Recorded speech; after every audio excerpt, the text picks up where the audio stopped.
Hello दोस्तों, स्वागत है आपका एबीपी विजन्स पर।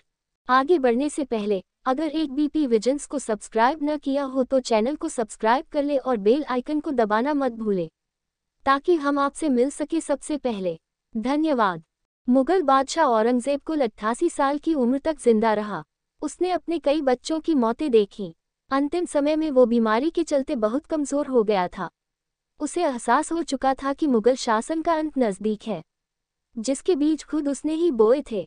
मरते वक्त उसके आखिरी शब्द थे, आसमां फसाद बक, यानी मेरे बाद बस फसाद ही फसाद है, यानी मैं इस दुनिया में अजनबी ही आया और अजनबी ही जा रहा हूँ। ऐसा क्यों कह रहा था औरंगजेब, और कैसे उसने मुगलों की बर्बादी के बीज बोए थे? एक छोटे से इलाके से शुरू हुआ मराठा साम्राज्य कैसे दिल्ली तक जा पहुंचा, आइए जानते हैं। औरंगजेब का दक्कन कैंपेन साल 1707 में अपनी मृत्यु तक औरंगजेब दक्षिण में मुगल साम्राज्य को फैलाने की कोशिश करता रहा। 1680 में उसने दिल्ली आगरा छोड़ दिया और दक्षिण में औरंगाबाद में अपनी राजधानी बना ली। इसके बाद 1680 से 1689 तक मुगलों और मराठाओं की लड़ाई कभी इस ठौर तो कभी उस ठौर बैठती रही। मराठाओं की एक दिक्कत ये थी कि उनके सरदारों की आपस में बनती नहीं थी, इसलिए 1689 में संभाजी की हत्या के बाद आलमगीर को लगने लगा था कि मराठा साम्राज्य खत्म हो जाएगा और उस पर काबू पा लेना आसान होगा। लेकिन हुआ इसका ठीक उल्टा।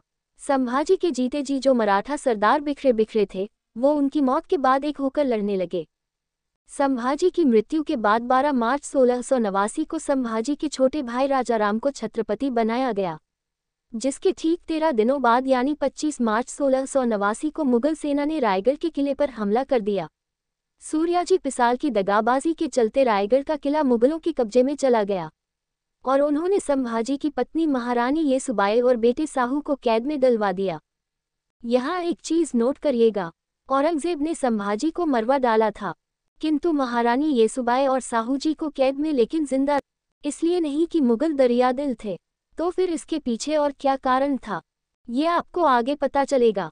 अभी के लिए इतना समझिए कि दक्कन की इस शतरंज में हर मुहरे की कीमत थी और सत्ता की बिसात पर कब कौन सा प्यादा वजीर बन जाए कहा नहीं जा सकता था।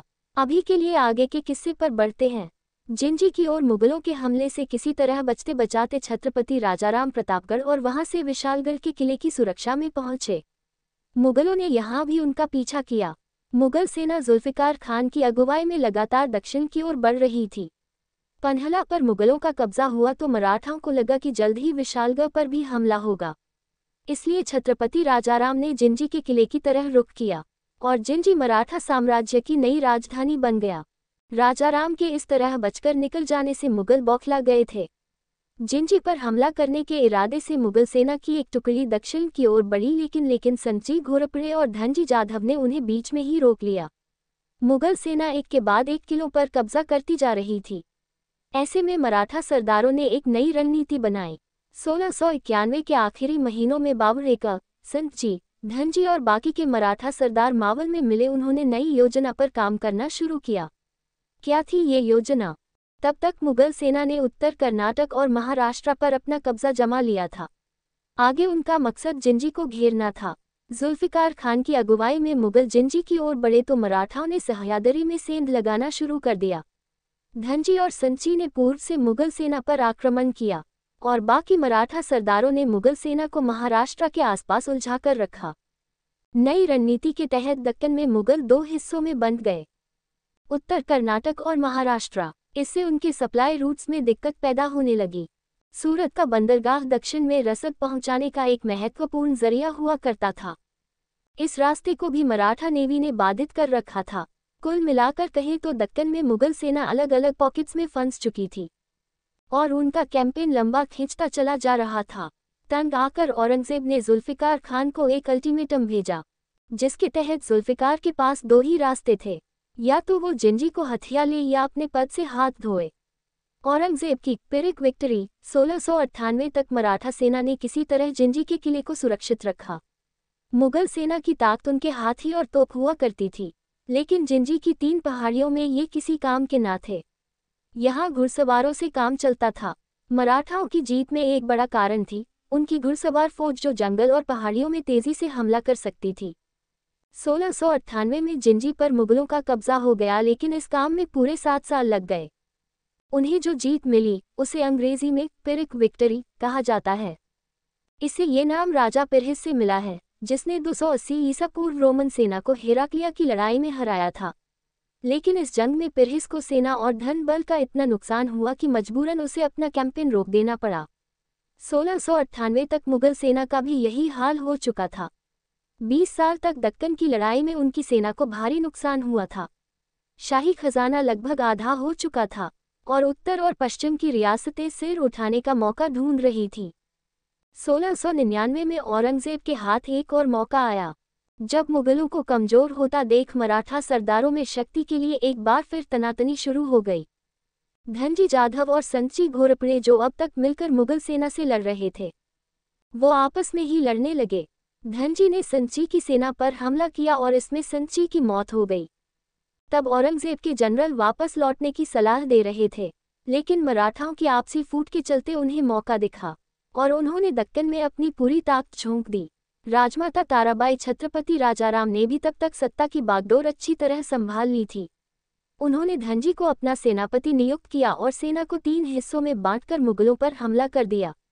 धनजी जाधव के नेतृत्व में मराठाओं ने पंढरपुर में विशाल मुगल सेना को हराया और पुणे, नाशिक और नंदुरबार को भी दोबारा अपने कब्जे में कर लिया। इन हार से बौखलाए मुगल सेना ने मराठाओं के गढ़ सतारा पर हमला किया।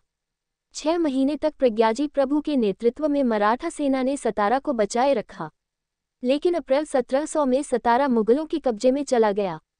इस पूरी लड़ाई के दौरान मुगल लगातार कमजोर हो रहे थे और मराठा नए इलाकों पर कब्जा जमाते जा रहे थे। लेकिन फिर कुछ ऐसा हुआ कि मराठा साम्राज्य पर एक बड़ा खतरा मंडराने लगा। 1700 में एक बीमारी के चलते छत्रपति राजाराम की मृत्यु हो गई।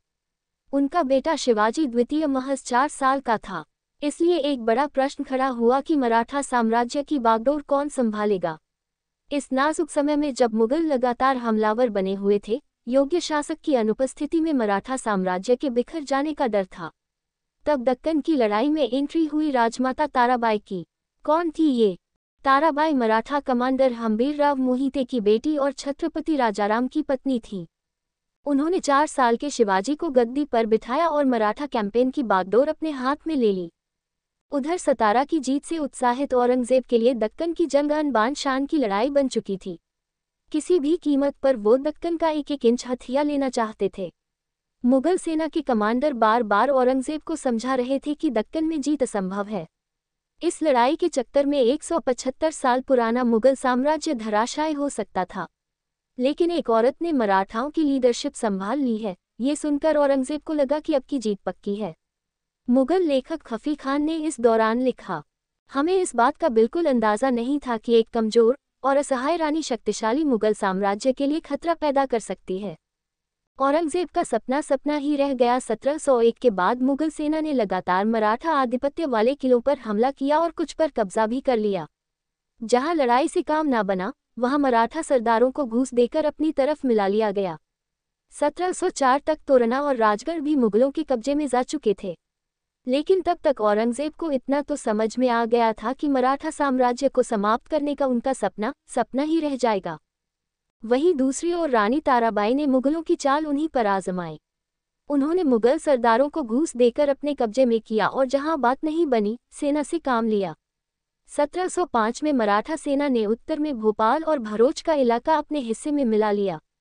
ये रियासतें अपनी रक्षा करने में सक्षम नहीं थीं, क्योंकि अधिकतर मुगल रियासतों के खजाने खाली हो चुके थे और सेना को तनख्वाह देने तक के पैसे नहीं बचे थे।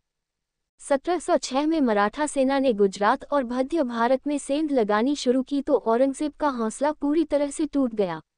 उसी साल मुगल सेना ने दक्कन से वापसी शुरू कर दी। थक हार कर औरंगजेब 1707 में बुरहानपुर पहुंचे और 21 फरवरी 1707 को उनकी मृत्यु हो गई। औरंगजेब की मृत्यु के बाद शहजादों में गद्दी को लेकर आपसी खींचतान शुरू हो गई। मराठाओं के लिए ये संगठित होने का अच्छा मौका था, लेकिन मुगल बादशाह बहादुर शाह प्रथम ने गद्दी पर बैठते ही एक ऐसी चाल चली जिससे मराठा साम्राज्य में हलचल पैदा हो गई। साहूजी की वापसी आपको याद होगा, हमने पहले बताया था कि संभाजी की पत्नी और बेटा साहूजी मुगलों की कैद में थे। मराठाओं में फूट डालने के लिए बहादुर शाह प्रथम ने साहूजी को आज़ाद कर दिया। रानी येसुबाई अभी भी उनके कब्जे में थी ताकि वक्त आने पर साहूजी को उनकी मां के नाम पर ब्लैकमेल किया जा सके। कैद से छूटते ही साहूजी ने मराठा साम्राज्य पर अपना दावा ठोक दिया। शुरुआत में रानी ताराबाई ने साहूजी के अधिकार से इनकार किया, लेकिन साहूजी संभाजी के पुत्र थे, जिन्हें मराठा जनता में शेर का बेटा कहा जाता था। लोगों की दबाव के चलते रानी ताराबाई को साहूजी को राजा के तौर पर स्वीकार करना पड़ा। साल 1709 में रानी ताराबाई ने कोल्हापुर में अपनी अलग अदालत बनाई, लेकिन वहां भी उन्हें विरोध का सामना करना पड़ा। राजाराम की दूसरी पत्नी राजसाबाई और उनके बेटे संभाजी द्वितीय ने ताराबाई और शिवाजी द्वितीय को जेल में डलवा दिया। 1726 में जेल में ही शिवाजी द्वितीय की मृत्यु हो गई। 1730 में छत्रपति साहूजी भोसले ने रानी ताराबाई को जेल से आज़ाद किया, जिसके बाद उन्हें सतारा में रहने की अनुमति मिल गई। लेकिन साहूजी ने ताराबाई के सामने एक शर्त भी रखी। शर्त ये थी कि वो किसी भी राजनीतिक मामले में हस्तक्षेप नहीं करेगी। जब महाराज शाहू बीमार पड़ गए तब एक और बार मराठा साम्राज्य के उत्तराधिकारी का प्रश्न उठा। संभाजी द्वितीय छत्रपति राजाराम के बेटे थे, लेकिन गद्दी के अधिकार को लेकर उन्होंने महाराज शाहू का विरोध किया हुआ था। इसके उन्हें सत्ता देने का कोई सवाल नहीं उठता था। छत्रपति रामराजा इसी समय रानी ताराबाई ने एक नया पासा फेंका। उन्होंने भरे दरबार में घोषणा करी कि उनका पोता रामराजा अभी भी जिंदा है।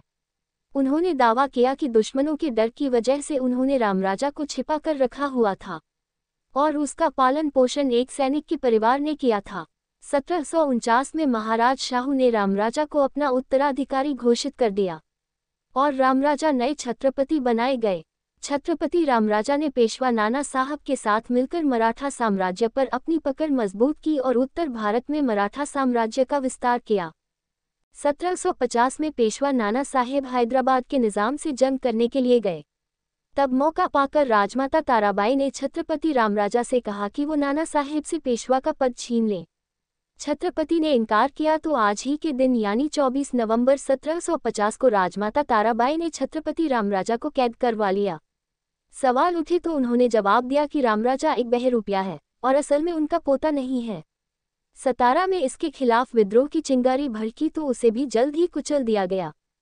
पेशवा नाना साहेब लौटे तो उनके और राजमाता ताराबाई के बीच जंग छिड़ गई। 1752 में ताराबाई और पेशवा नाना साहेब के बीच समझौता हुआ, जिसके तहत रामराजा को रिहा कर दिया गया। कैद में रहकर रामराजा की मानसिक स्थिति खराब हो चली थी। जेजुरी के खंडोबा मंदिर में ताराबाई ने कसम खाई कि रामराजा उनका पोता नहीं है। इसके बावजूद पेशवा नाना साहेब ने उन्हें छत्रपति नियुक्त कर दिया और इसके बाद छत्रपति सिर्फ नाम के लिए मराठा साम्राज्य के राजा रह गए थे। असली शक्ति पेशवाओं के हाथ में चली गई थी। अगर आपको हमारा वीडियो पसंद आया है तो वीडियो को लाइक करें, एबीपी विजन्स यूट्यूब चैनल को सब्सक्राइब करें और बेल आइकन को दबाना मत भूलें ताकि हम आपसे मिल सके सबसे पहले। धन्यवाद।